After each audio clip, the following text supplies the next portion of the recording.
Hi, friends. Welcome back. I am back from. Oh, sorry. I should turn off the. Um, what's it called? Notifications on here. How do I do that? Do not disturb. Um, do not disturb. Another one. Thought I'd pop on here. I'm back from like a day and a half in Baltimore. Um, a really, really good friend of mine and like a dancer that collaborates with me in my own project, and he's also a student at Peabody Conservatory at Johns Hopkins University in Baltimore, and we worked together on a solo for him for his capstone performance, a dance solo. So I was there for like in out train from New York. Let me deal with this dog one moment. I feel particularly tired. Way more tired. Jacob, what? You want to say hi? You want to say hi? Oh, come here. Come say hello. Come say hello, Yodet. Oh, stubborn. My dog is in a mood today, so I apologize for the. This is the point of these videos is supposed to be like not a lot of editing for me, and now I feel like this one's gonna be more complicated. I was working on this choreography for like a day, for like literally a few hours in the studio, and then like a tech rehearsal in the morning, and then I got back on a train to New York. And I feel like particularly tired from that, like maybe because of the short time, but like I feel like I'm way more tired from that than I like have been on like intercontinental flights and like flying from Europe to the US and dealing with jet lag and all of this stuff. Like I feel like way more exhausted today from just a train to Baltimore and back. Um, but anyway, that was really nice. And a few things I need to share from that little trip is a book haul. So, two books I found in a bookshop. Said friend's name is Riley. So Riley was like, you have to go to this bookshop called Viva Books. Apparently, the woman that runs its name is Viva, but she was unfortunately not present on the day that I was there. So there was another man working who was also very sweet and kind. At one point, there was a girl that walked in and she was like obsessed with a cat that was inside this bookshop. And she was like talking about how she wants to adopt it, and like she was playing with it in the thing. And I was just in such like a solitary mood after having like sitting on a train and like wanting to go to a quiet bookshop, and she was like going crazy over this cat, and it a little bit irritated me. But nonetheless, I did find two books there, which I'm really excited about. One is The Hour of the Star by Clarice Lispector. I had by no means read a lot of her work, but I did read Agua Viva many years ago, and it like broke my brain into tiny little pieces, and I was happy to be um, disintegrated in my mind in that way by her. So I've been wanting to read more. I haven't really done it since then. So I saw this one, and it's just such a gorgeous cover by New Directions. The cover design's by Paul Sare, I think Sare is how you would say his last name. Um, he's done also some really beautiful other covers, like a lot for New Directions. I was on his Instagram yesterday. He also did the cover for Olga Ravin's The Employees with like the water jug that's like kind of dripping. If you're familiar with that cover. Anyway, so gorgeous glossy book, and it was $13 because this one was new. It was like a store with like mixed new books and used books. Um, but I thought like it's small, it's not heavy. Maybe a Clarice Lispector book is like what I need. So this is The Hour of the Star, and I started reading it. I'm on page 16. I took myself to the hotel that I was staying in had like a really nice rooftop restaurant, so I went there and kind of, yeah, started reading it. The first sentence is, all the world began with a yes. One molecule said yes to another molecule, and life was born. But before prehistory, there was the prehistory of prehistory, and there was the never, and there was the yes. It was ever so. I don't know why, but I do know that the universe never began. I mean, nothing like Miss Lispector to throw you for a existential crisis. And then, so I'm really excited about that. And I read that a little bit on the train yesterday as well. And then I got home and I was just so tired that was not the book to read for the rest of the evening. So I also picked up this book from Viva Books, and I love Archipelago books in general. I love that publisher. They're out of New York. This is called Difficult Light by Tomas Gonzalez, translated from the Spanish by Andrea Rosenberg. I think it follows a painter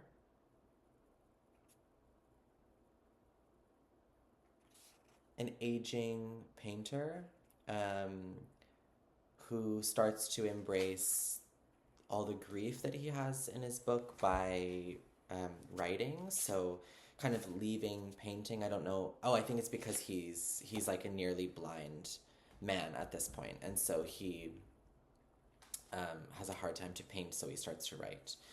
So this book is kind of following this one character. David, it says, traces a lifeline of love and resilience with wondrous light, recalling intimacy and humor of a family woven together through pain. I am really, I will always read the first sentence of a book before I buy it. I can tell a lot, not, of course, the book as a whole, you can't tell from the first sentence, but like a strong first sentence is something very attractive to me.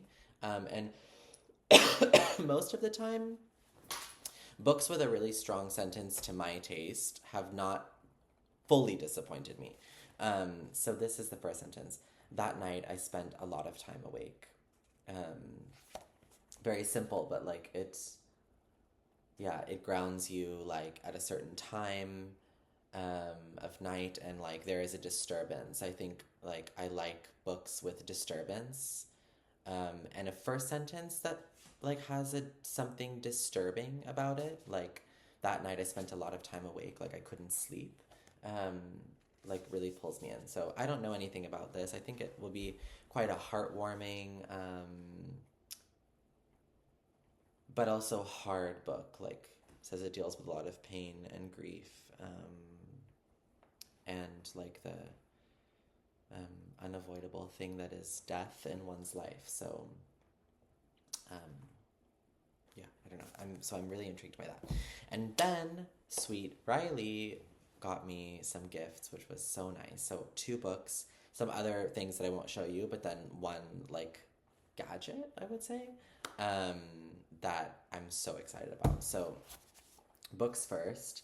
He got me dog poems. Look at this cute little creature on the back. This is dog poems, like it says, a collection of poems about dogs, edited by Christopher Waite and Leonora Craig Cohen. This is also a paper book by New Directions.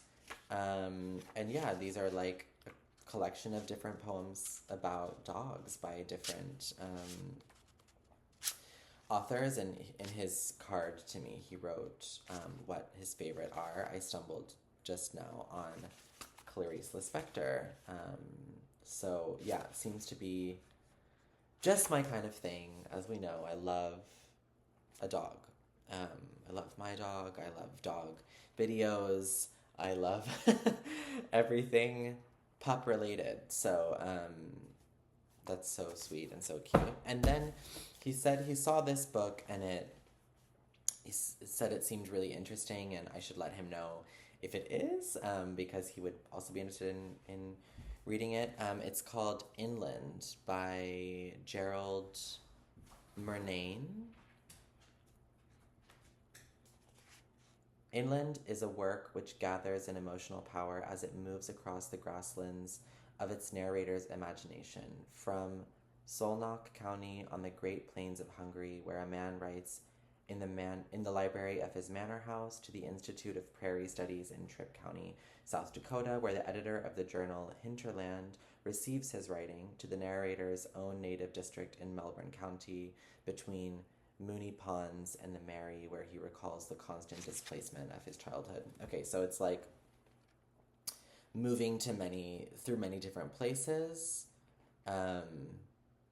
These overlapping worlds are bound by recurring motifs: fish pond, fig tree, child woman, the colors white, red, and green, and by deep feelings of intimacy and betrayal, which are brought to full expression as the book moves to its close. Yeah, I know nothing about it, neither did Riley, but he said, like, I mean, yeah, it's very beautiful and sounded really nice and sounded like it would be full of a lot of really beautiful prose. And it's blurbed by Claire Louise Bennett on the back, who says, a writer of utmost brilliance. And I love Claire Louise Bennett, so if she buys it, I'm in for it. I was watching Simon's video, Simon Savage, from Savage Reads, and he was talking about how he never reads blurbs for books, like very rarely. Like a perfect blurb for him would be like 3 sentences, and anything more than that is too much, and he just generally prefers not to read anything about a book and just read the book.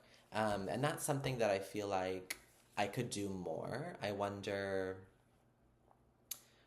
like how many, I'm sure an incredible amount of wonderful books that I don't read because something in the blurb doesn't work or seems like it doesn't interest me, or I judge and decide too quickly whether I would like a book or not.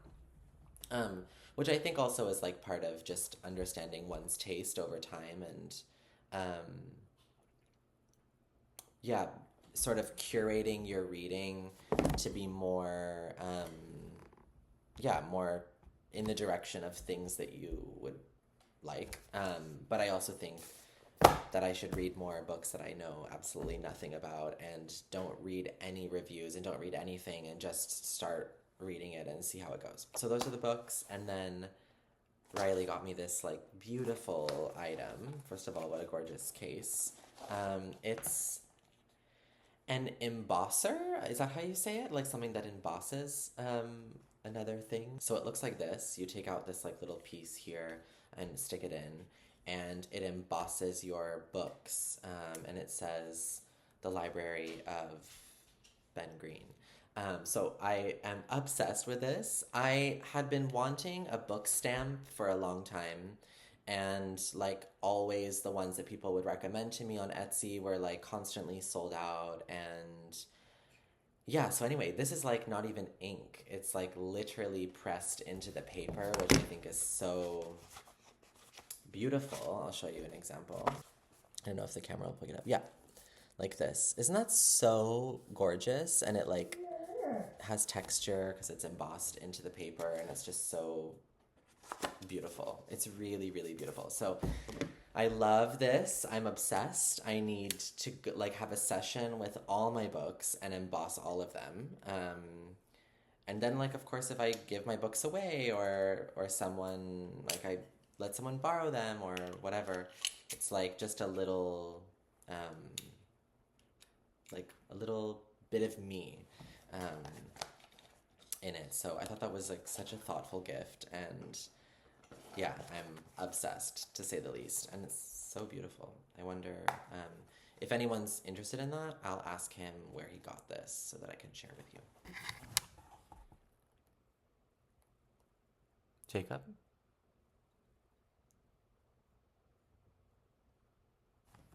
He's really mad at me right now that I'm not playing with him. I was gone for almost 2 days, so I understand. I'm sorry. Just give me a little bit more time. Oh, we went on this art residency in upstate New York, and it was really beautiful, like absolutely gorgeous. there were also some really interesting people at this residency who were not dancers. There was us, there was another dance group that works in New York City, and then there was a musician. She was doing a really interesting project. She's composing music for the Noguchi Museum and like working with the materials that Noguchi used for his sculptures as instruments. Like super interesting to talk to her about her project. So she was like downstairs making music. We were in a dance studio, really beautiful studio, like with yeah, quite a grand space with like windows. It was so beautiful. You could see outside, and like really beautiful kind of yeah, a natural reserve around that area, which is so was so lovely. And there were three writers there as well on the residency, which was so interesting to talk to them. We had our meals together, so we could like have short conversations about what everyone was doing, which was so nice. Um, so one was an academic, and she was starting to write her first like academic book. If I understood correctly, some like sort of study on how artists use certain aesthetics to depict trauma. So like how trauma and aesthetics are woven together. That's very distilled. I'm sure that's not even how that probably is not right. But that was super interesting. And then another author who writes memoirs, so she was working on her memoir. And then another one who's a fiction writer, she was working on like short pieces, short fiction. So, so interesting as well. Like, I loved it, like, both of my interests, like in performance and in books and literature like mixed in this like these 2.5 days, so that was so inspiring. And yeah, Ohad and I, my partner and I, had like a really challenging but very beautiful and creative time together, and we made a lot of stuff. And we also like ran into some roadblocks, but then we broke through, and we kind of have no idea what we're making, but we have a lot of like very interesting ingredients now of things that we're interested in. So that was really beautiful just to have like time to focus on creation of an art piece, and that can also be quite challenging to be like now make work, and you have all this time and you have all this space, and it's like kind of a condensed time. And that was also very like super interesting to navigate and to do for the first time together. um, so that was great. What else has happened that I need to tell you about? Oh, I was watching Nathan's vlog this morning from Nathan's Nook. Excuse me. Whoa. He just posted like a San Francisco vlog, and I'm so excited because I'm going to San Francisco for the first time in May, like the 10th of May. An old colleague of mine, really good friend, and her girlfriend, they both run like a contemporary dance program in a dance school in San Francisco. So they've really kindly invited us to give a workshop there for a few days, and then we'll just hang out with them and finish like a full week in San Francisco and spend time together. And I'm so excited because I've never been to San Francisco. So if anyone has any recommendations, please leave them below. Books, food, whatever, anything, coffee, shopping. I really, really look forward to that. And we're moving house in like less than 10 days, like in a week from now, basically. So that's kind of crazy. I need to order some stuff online because that house is like bare bones. I need to make sure that there's a mattress somewhere the day we arrive so that we can put it inside, because otherwise we won't have anything to sleep on. Um, so yeah, that's another thing I kind of need to put my mind to this week. Yeah, and I think I'm gonna read the Lispector, The Hour of the Star. And then I have as well on my Kindle, I won't show you. An advanced reader's copy of Vigdis Hjorth's new book called If Only. I love Vigdis Hjorth. Is Mother Dead was one of my favorite books last year, and I think about it so much. I enjoyed the reading experience of that book tremendously and raved about it. So when I saw that Vigdis Hjorth has a new book out, I was like, please grace me with the arc of that. So luckily I have it. So I think, yeah, I will oscillate between the two of those. And what else? I've bribed my dog with peanut butter so that he'll let me do this video. I feel a little more refreshed this morning. Also, like after doing this, I was just devastatingly tired last night. I felt like also I was starting to get ill or something. Like I just felt like shit, really. Like every aspect of feeling like shit. And now I feel better. I think probably more sleep today will be a good prescription for me. But yeah, I will catch you in the next one, which will probably be from here because I'm trying to do these. I'm wearing sweatpants. Plot twist. Unless everything just goes wild and crazy and kooky and I don't have any chances to sit down, then maybe the next one will be from Richmond, but I don't know. But I'll see you when I see you. Okay? Bye. Thank you for watching. Mwah. Ciao.